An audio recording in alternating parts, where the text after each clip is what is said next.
حضرت آدم علیہ السلام کی وفات کے 1000 سال تک لوگ اللہ تعالیٰ کی توحید پر قائم تھے۔ پھر بعض نیک بندوں کے انتقال کے بعد لوگوں نے ان کے مجسمے بنا لیے اور دھیرے دھیرے ان کی پوجا شروع ہو گئی۔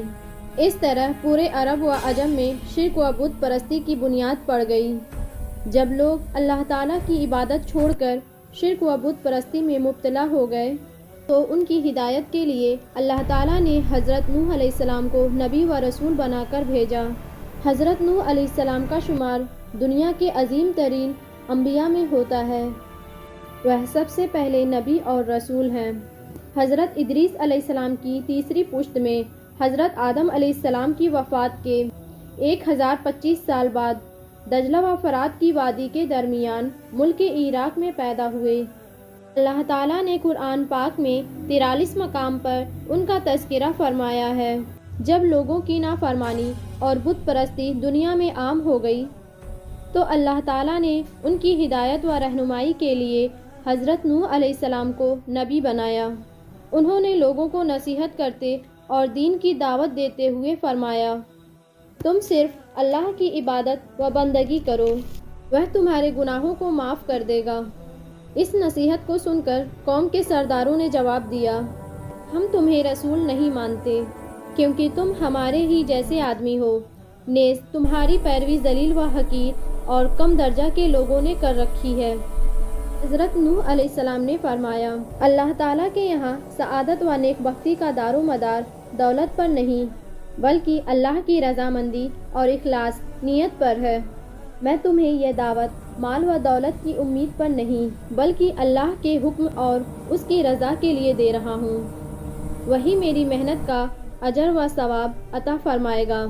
حضرت نوح علیہ السلام دن رات انفرادی و اجتماعی اور خصوصی و عمومی طور پر ایک طویل عرصہ تک قوم کو شرک و کفر اور اللہ تعالیٰ کی نافرمانی سے ڈراتے رہے، مگر وہ باز تو کیا آتے بلکہ الٹا عذاب الہی کا مطالبہ کرنے لگے۔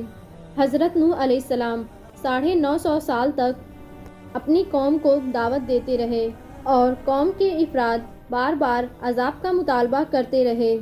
ساتھ ہی اللہ تعالیٰ نے حضرت نوح علیہ السلام کو خبر دی کہ اب موجودہ ایمان والوں کے علاوہ کوئی اور ایمان نہیں لائے گا، تو انہوں نے دعا کی، اے اللہ اب ان بدبختوں پر ایسا عذاب نازل فرما کہ ایک بھی کافر و مشرک زمین پر زندہ نہ بچے۔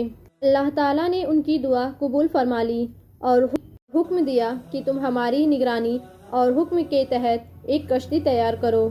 چنانچہ ایک کشتی تیار کی گئی۔